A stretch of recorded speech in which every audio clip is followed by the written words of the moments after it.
Hi అండి. నేనైతే ఇప్పుడైతే గుడ్లేమో చేయాలనుకుంటున్నాను అండి. ఎందుకంటే ఇగోండి నేనైతే ఉల్లిగడ్డలు ఇలాగా కట్ చేసి పెట్టాను. మధ్యాహ్నం అంటే చేద్దాం అనుకున్నాను, మధ్యాహ్నం చేయడం అవ్వలేదండి. హెడేక్ ఉంది బాగా. చేయాలనేసి అనుకున్నాను కానీ చెయ్యాలా అనేసి మరి చేయలేదు. హెడేక్ ఫుల్గా ఉంది, అందువల్ల చేయలేకపోయాను. అయినా కూడా ఇప్పుడు తప్పట్లేదు, చెయ్యాలి. ఎందుకంటే పిల్లలకి భోజనం టైం అయిపోయిందండి. నేను ఇప్పుడు ఎలాగైనా తప్పకుండా ఇవి చేయాలి. అందుకని నేనైతే ఉల్లిపాయ ముక్కలు అయితే చాలా ఎక్కువగా తరిగాను. ఈ తరిగేసి బాండీలో వేసుకున్నాను. ఇదిగోండి, ఇప్పుడైతే నేను గ్యాస్ వెలిగిస్తాను. గ్యాస్ వెలిగించేసి మనం అదేంటి గుడ్డిక్కిర అంటారంట, గుడ్డు కుర్మా అంటారంట, గుడ్డు పచ్చడి అంటారంట, ఇన్ని రకాలుగా అంటారంట. నేనైతే నా భాషలో అయితే గుడ్డిక్కిర అనేసినే అంటానండి. ఎందుకంటే నాకు ఎక్కువగా అంటే నా భాషలో అయితే గుడ్డిక్కిర అనేసి అంటానండి. ఇదండి పచ్చిమిరపకాయలు కూడా ఇందులోనే ఇలాగా నేను ఇలా కట్ చేసేసి, అంటే నేను ముందు చాక్తో కట్ చేయలేదు, ఇప్పుడు అందుకే ఇలాగా ఇలాగా దీన్ని 2 పీసులుగా తయారు చేసి వేసేస్తున్నాను. ఎందుకంటే బాబు ఇప్పుడు బయటికి వెళ్ళాడు, బాబు బయట నుంచి వచ్చేస్తాడు. మా బుజ్జి వచ్చాడు, బుజ్జి వచ్చేసి బుజ్జి వెళ్ళిపోయాడు. ఎందుకంటే వాళ్ళ అమ్మగారు అప్పులని వాళ్ళ నాన్న వాళ్ళు క్యాంప్ వెళ్ళారు. వాళ్ళ నాన్న క్యాంప్ వాళ్ళ చెల్లికి చూడడానికని వెళ్ళారనమాట. వాళ్ళ పాప దగ్గరికి వాళ్ళ నాన్న వెళ్ళారు. అందుకని మా బుజ్జి అనమాట వాళ్ళ అమ్మ దగ్గరే ఉంటున్నాడు. ఎందుకంటే వాళ్ళ అమ్మ ఒక్కదే కదా, మరి అందుకని వాళ్ళ అమ్మ దగ్గర ఉంటున్నాడు. ఇప్పుడు వచ్చాడు, ఒక 10 నిమిషాలు పావుగంట ఉన్నాడు. ఉండేసి సరే నాకు బాగోలేదని చెప్పాను, సరే హాస్పిటల్కి వెళ్దామా అని చెప్పేసి మళ్ళీ నాకు చెప్పేసి సోమవారం వెళ్దామా అని చెప్పేసి వెళ్ళిపోయాడు. నేనైతే సరేలే అనేసి చెప్పాను.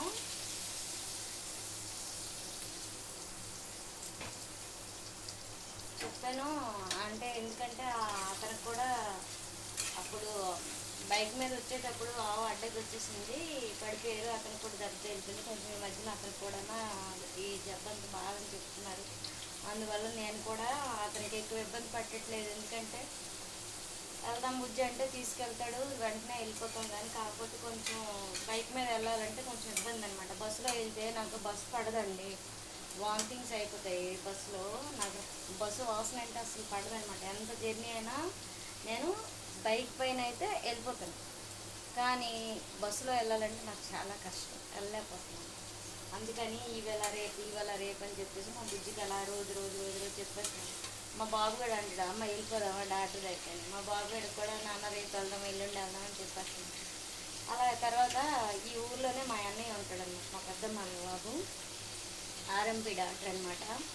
అయితే ఈ మధ్య క్యాంప్ వెళ్ళాడనమాట వాళ్ళ పిల్లల్ని తీసుకొని, సమ్మర్ సెలవులు కనేసి వెళ్ళేసి ఇంక రాలేదు తిరగడానికని తీసుకొని వెళ్ళి. మా అన్నయ్య ఉంటే పర్వాలేదు, కొంచెం నాకు ఈ లోకల్లో అన్నయ్య మెడిసిన్ అవన్నీ చూసుకుంటాడు నాకు బాగోలేకపోయినా. కానీ అన్నయ్య కూడా లేరు, క్యాంప్ వెళ్ళారు కాబట్టి నాకు కొంచెం హెల్త్ బాగోలేకపోయినా సరే నాకు కొంచెం భయం. అన్నయ్య ఉంటే నాకు భయం ఉండదు. తర్వాత మా బుజ్జి కూడా ఎందులోగే మా బుజ్జి కూడా వాళ్ళ అమ్మ వాళ్ళ ఇంటి దగ్గరికి వెళ్ళాడు. ఎందుకంటే నాకు వాళ్ళ అమ్మ ఒక్కదాయి అని చెప్పేసి నేనే అక్కడ ఉండమని చెప్పాను. ఎందుకంటే వాళ్ళ నాన్న చెల్లి వాళ్ళ పిల్లలకి చూడడానికి కానీ వెళ్ళారనమాట, హైదరాబాద్కి వెళ్ళారు. నేను ఎందుకు మళ్ళీ ఇక్కడ ఉంచేస్తే వాళ్ళ అమ్మ ఒక్కదే కదా, అందుకని నేను సర్లే నేను అక్కడే ఉండు అని చెప్పాను అనమాట. అలాగే అని చెప్పేసి అక్కడ ఉన్నారు. నేననమాట ఇప్పుడు పొద్దున్న మినపగుడ్లు నానబెట్టాను, కానీ అవి కూడా నేనేమో గ్రైండ్లో వేసేసి రుబ్బలేకపోయాను. అది మా పాప ఏం చేసిందంటే మిక్సీలో వేసేసి రుబ్బేసి ఫ్రిడ్జ్లో పెట్టేసింది. ఇడ్లీ అయినా చేద్దాం అనుకున్నాను కానీ ఇప్పుడు ఏం చేయలేను. ఇగో రైస్ పెట్టేశాను కొంచెం, అది రైస్ కూడా మధ్యాహ్నమే పెట్టాను అనమాట, ఇప్పుడైతే పెట్టలేదు. మధ్యాహ్నం అటుకి కాకి మధ్యలో నేను రైస్ పెట్టాను, అదే రైస్ అనమాట. పిల్లలు మధ్యాహ్నం పెరిగేసుకొని పాప మాలకు వచ్చినట్లు ఆమ్లెట్ వేసుకొని మధ్యాహ్నం తినేసారనమాట వాళ్ళు. మరి నేను వంట చేయలేకపోతున్నాను, ఎందుకంటే అంటే బాగా బ్యాక్ పెయిన్ వచ్చేస్తుంది అనమాట. ఎందుకంటే ఎక్కువ టైం నిల్చుంటే బాగా కాళ్ళు గుంజేయడం ఇలాగ అవుతుంది. అందుకోసం నేనైతే ఏ పని ఎక్కువగా చేయలేకపోతున్నాను దానివల్ల అనమాట. కొంచెం కొంచెం ఇలాగ ఏదో కొంచెం వెళ్ళేసి పడుకోవడం మళ్ళీ రావడం, అంటే వాళ్ళకు రాకపోయిన పని ఏదైనా ఉంటే నేను ఇలా కొంచెం కొంచెం చేస్తున్నాను అనమాట. తర్వాత మా పిల్లలు అంటారనమాట, వద్దులే బాగోలేదు కదా నీకు, ఏదో ఒకటి తినేద్దాంలే అడ్జస్ట్ అయిపోదాం అనేసి అంటున్నారు. అడ్జస్ట్ అయిపోతారు పిల్లలు, పర్లేదు, అలాంటి అల్లరేం ఉండదు. మా బుజ్జి కూడా నేను ఎలా చెప్తే అలాగేని వింటాడు. ఎందుకంటే అంత ఇబ్బంది పెట్టే మనిషి కాదు. ఎందుకంటే నాకు బాగోలేదు కదా, కొంచెం అలా సర్దుకుపోతున్నారు. లేదంటే వాళ్ళు అల్లరి పెట్టే వాళ్ళు అయితే నాకు చాలా కష్టం. అలా అల్లరి పెట్టే పిల్లలు అయితే కాదు. మా బుజ్జి కూడా అల్లరి పెట్టరు. నేను ఏదంటే అదేని, మా పిల్లలు కూడా నేను ఏదంటే అదేని అలాగా సాగిపోతుంది. ఇంకా ఇలా బాగోలేదనేసి రోజు పడుకుంటే మనకు కూడా మంచిది కాదులే, మన ఇంటికి కూడా మంచిది కాదు. ఒక ఆడద ఇలా పడుకోవడం అంటే పరిస్థితి కాదు. మనం కొంచెం కొంచెం లేచి పని చేసుకోవాలని చెప్పేసి నాకే కొంచెం తలనొప్పిగా ఉన్నా సరే లేచేసి నా పని అయితే నేను చేస్తున్నాను. అంటే మీకు చెప్పాలని కాదు, అంటే నేను ఉన్ని విషయం చెప్తున్నాను అనమాట. ఎవరింట్లోనైనా ఇలాగే ఇప్పుడు మనకి పెద్దోళ్ళకి బాగాలేకపోతే ఇంట్లో పిల్లలు ఇబ్బంది పడతారు, ఇంట్లో ఉండే మన యజమాని కూడా కొంచెం ఇబ్బంది పడతారు కదా అని చెప్పేసి నేను చెప్తున్నాను. కొంతమందికి పర్లేదు, ఎందుకంటే అత్తమ్మ అమ్మ వాళ్ళందరూ మన దగ్గర ఉన్నారనుకో పర్లేదు, వాళ్ళు చూసుకుంటారు. కానీ వాళ్ళు మన దగ్గర లేనప్పుడు మరి కొంచెం మనకి కష్టమే. ఎందుకంటే మనం వాళ్ళు ఉండాలి అని మనం అనుకుంటాం, కానీ వాళ్ళు ఉండరు మన దగ్గర. ఎందుకంటే వాళ్ళ పద్ధతులు వాళ్ళకు ఉంటాయి, మన పద్ధతులు మనకు ఉంటాయి. కాకపోతే అమ్మ మొన్నటి వరకు మా ఇంటి దగ్గరే ఉన్నది. ఎన్ని సంవత్సరాలు అంటే మీరు నమ్మరు, 18 సంవత్సరాల నుంచి అమ్మ నాన్న నా దగ్గరే ఉన్నారు. మొన్నే అమ్మేమో అంటే చెల్లి వాళ్ళ ఇంటికి వెళ్ళింది, చెల్లి వాళ్ళ ఇంటికి వెళ్ళింది, వచ్చినాక అనమాట అమ్మ ఇంట్లోనే అమ్మ వంట చేసుకుని అమ్మ తింటుంది. ఎందుకంటే ఇప్పుడు ఈ మధ్యలో మరి మా దగ్గర ఒక 6 నెలల నుంచి మా దగ్గర లేదు. ఎందుకంటే అమ్మ కూడా ఆలోచించింది, ఎందుకంటే వాళ్ళ పిల్లలతోని చేసినట్టు సరిపోతుంది, నేను ఒకదాన్ని 5 కూడా అన్నట్లుగా,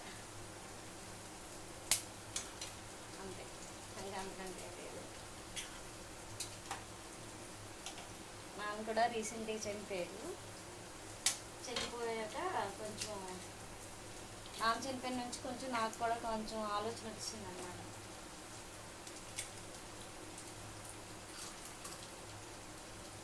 ఏదైనా పెద్దోళ్ళు ఉంటే మనకు కొంచెం ధైర్యం కదా, ధైర్యాన్ని కొంచెం కోల్పోయామనేసి కొంచెం బాధ, ఇంకా అంతకంటే ఇంకేం కాదు. అంటే మీరు అనుకోవచ్చు ఇవన్నీ మాకు అవసరమా, ఎందుకు చెప్తున్నారని. కాకపోతే హెడ్డీక్ అని చెప్పాను కదా మీకు ముందే, ఇవన్నీ ఆలోచించుకుంటేనే హెడ్డీక్ వస్తుందండి, ఇంకా అంతకంటే ఏం కాదు. ఎందుకంటే నాన్న ఉండేటప్పుడైతే కొంచెం ధైర్యం ఉండేది, ధైర్యం లేకపోవడం వల్ల కొంచెం తలనొప్పి కూడా వస్తుంటుంది అప్పుడప్పుడు. పిల్లలకి అంత పెద్దగా ఇంకా అంత చేయండి పిల్లలు కాదు. అందుకని మీతో మాట్లాడుతుండి నేను ఇలాగే వంట చేసేస్తున్నాను. మరి మీరు కూడా అనుకుంటారు కదా ఏం వేస్తున్నానో ఏమనుకుంటున్నారా. పసుపు వేసాను, కారం వేసాను, సాల్ట్ వేసాను, అన్నీ వేసి మీతో అలా ఎలా మాట్లాడుతూ నేనైతే వంట అయితే చేస్తున్నానండి. ఎందుకంటే బాబు వచ్చేస్తాడు, బాబు కోసమని తొందరగా నేను కొంచెం ఇలా తయారు చేసేస్తున్నాను. చెప్పాను కదా ఒక 4 గుడ్లు అయితే ఇలాగా నేను గుడ్డు పచ్చడి చేస్తాను. ఎక్కువ టైం తీసుకోదు కదా ఇది, అందుకని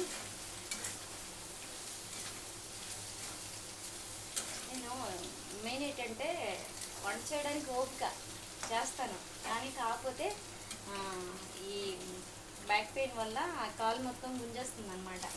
దానివల్ల ఇలా నిల్చోవడం కొంచెం కష్టం అవుతుంది. అందుకోసం పిల్లలకు కూడా ఏం చేయొద్దులే, మేము ఎలాగోకలా తింటాంలే, మేము ఎలాగోకలా వంట చేసుకుంటాంలే అంటున్నారు. కానీ నాకే కనికరం వస్తుంది, ఎందుకంటే ఇంకా పెద్ద ఇది కాలేదు పిల్లలకి, అంతగా అర్థం కాదు కదా ఎలా వంట చేసుకోవాలి ఏంటని. కొన్ని కొన్ని వండేస్తారు, కాకపోతే కొన్ని కొన్ని వాళ్ళకి రావు అనమాట. రాకపోయిన వంటలు వాళ్ళకి చెప్పడం పద్ధతి కాదు కదా అని చెప్పేసి నేనే కొంచెం కొంచెం లేదులే నేను వెళ్ళేసి కొంచెం రెడీ చేస్తాను అని చెప్పేసి అలాగలా స్లోగా లేచి వచ్చాను. వచ్చేగా పాలు కూడా మరగబెట్టాను. అప్పుడు మళ్ళీ నైట్ పడుకునేటప్పటికి పాలు అలవాటు బాబుగడికి నాకు కూడా, అందుకని పాలు అనమాట ముందే మరగబెట్టాను, అవి అప్పుడే చల్లగా అవుతాయని. అందుకనే పాలు కూడా మరగబెట్టేసి పెట్టాను. ఇదిగోండి లీటర్ పాలు తీసుకుంటున్నాను, అవి మరగబెట్టాను. మార్నింగ్కి ఛాయ్కి అంత పొద్దున్నే తీసుకురారు కదా అని ఛాయ్కి, ఇప్పుడు నైట్ తాగడానికి లీటర్ పాలు తీసుకుంటాం. పొద్దున్న 7:30 అయినంత వరకు పాలు తీసుకురారండి, అందుకని నైట్ పాలు నేను ఫ్రిడ్జ్లో కొంచెం ఉంచుతాను. ఎందుకంటే పొద్దున్నకే నాకు మార్నింగ్కే ఛాయ్ అయినా కాఫీ అయినా అలవాటు ఉంది. అవి ఒక్కొక్కసారి మధ్యరాత్రిలో కూడా నా ఒక్కోసారి అడిగి వచ్చిందంటే నేను బాగా ఛాయ్ మీద బాగా అలవాటు పడిపోయాను. ఆ టైంలో వచ్చి కూడా నేను ఛాయ్ వేసేసి తాగుతాను. ఆ ఫ్రెండ్స్ చూడండి, మీతో మాట్లాడుతూ నేనైతే ఇలాగా ఈ కర్రీ రెడీ చేస్తాను. ఇదైతే గుడ్డు పచ్చడి అండి. ఇదండి ఇలా రెడీ చేస్తాను మీతో మాట్లాడుతూ అసలు టైమే తెలియలేదండి మీతో మాట్లాడుతూ. నేను అసలు ఇది వండేసానా అనేసి అనుకుంటున్నాను. ఇదిగోండి ఇప్పుడైతే వండాను. అదే మా పిల్లలు కూడా అంటారు, ఏంటమ్మా సూపర్ ఫాస్ట్ లాగా వెళ్ళేసి ఇలాగ ఆన్ చేసేస్తావు, నువ్వు వెళ్ళడమే ఇంక లేటు అనేసి మా పిల్లలు కూడా అంటారు. అవునరా, అలాగేనే వెళ్తే అలాగే వండుతాను, వెళ్ళకపోతే లేదు ఇంకా దేవుని ఎక్కంటే ఇంక అలా పడుకుంటాను అని మా పిల్లలకు చెప్తాను. అలాగే మా బుజ్జి కూడా అంటారనమాట, ఎంత టైం కూడా నీకు పట్టదు, వంట అంత వేగం చేస్తావు, ఇంక వేరే పని అంటే మాత్రం చాలా అలాగా లేజీగా అయిపోతావు, చెయ్యవు అని చెప్పేసి నాకు చెప్తుంటారు. అయినా కూడా నేను అవన్నీ పట్టించుకోనులేండి. ఓకేనా, బాయ్ బాయ్.